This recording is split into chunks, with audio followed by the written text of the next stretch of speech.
name is Yves. I was born in this village here, a small village in Haute-Savoie. More or less a bit under 100 people live here. And most of my childhood was in this village. I mean, the school was here, and when I wasn't in school, most of the time I was wandering around in the village, mostly with my neighbors who are peasants. And I was very free in that context.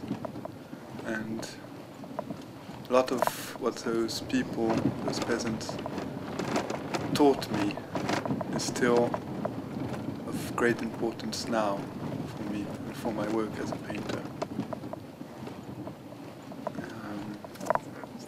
For example, one of them used to say, every day almost, he says, "We have never finished learning,"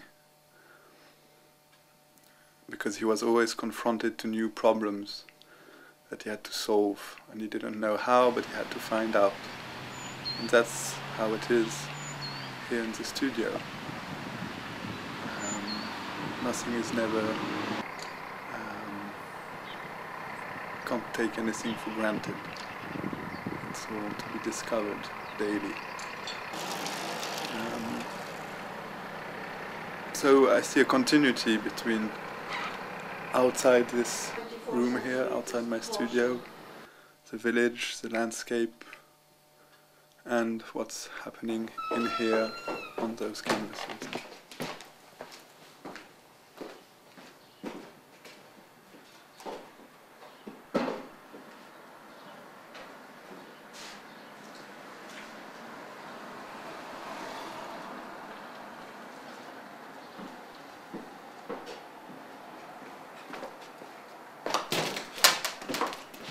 All the houses here, they're all old houses, and they were all made like this, with big barns, which used to be filled up with hay, enough hay to feed the cows during the whole winter. So the living part of the house is quite small, and the part for the animals and what feeds them is the biggest part of the house. So my studio is inside one of those beautiful barns.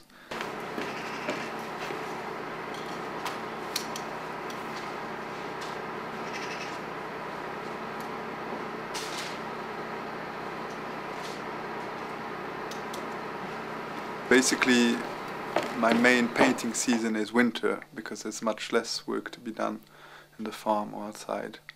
And that, I think, is, until now, it has been a good kind of rhythm for me, because it allows me to take distance from what I'm doing. At some point I did do some works outside with the landscape here. I did many drawings of the landscape here, of the mountains, the fields, in the forest also I did. So the link was quite clear with the place here. But all that brought me, I think, progressively to another kind of landscape, maybe the first landscape we all live in, which is our own body. And so now it's true in my work there's not so many clear elements of this surrounding space and beautiful landscape. But maybe there's still something of this light we have here, and also something to do maybe with the scale or atmosphere, which is in my painting. I think relates to this mountain area. Or to put it another way, in the mountain area, very often you have a view, a kind of overall view. You look at things from a higher point, looking down. So there's an aerial aspect to the way you look at things. And I think this aerial view is most of the time present in my paintings.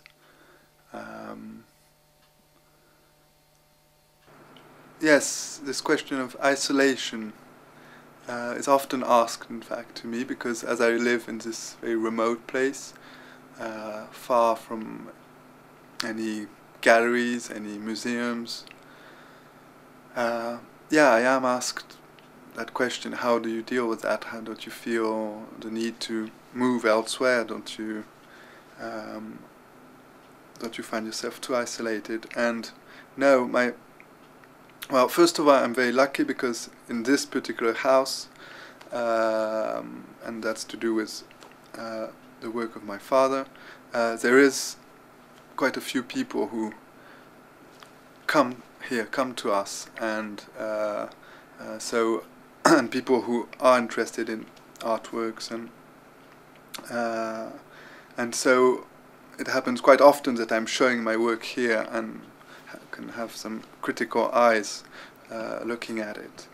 But even more profoundly, the real isolation, I think, which one can suffer, is it's not to do with a huge amount of people seeing your work or huge time spent in museums. No, what I think we really need in order not to be isolated is just a few pair of eyes that can really look at your work, really get to know it, and be honest and critical about what they see. And if you're lucky enough to have those few pair of eyes, as I think I am for the moment, then you're not lost, left alone.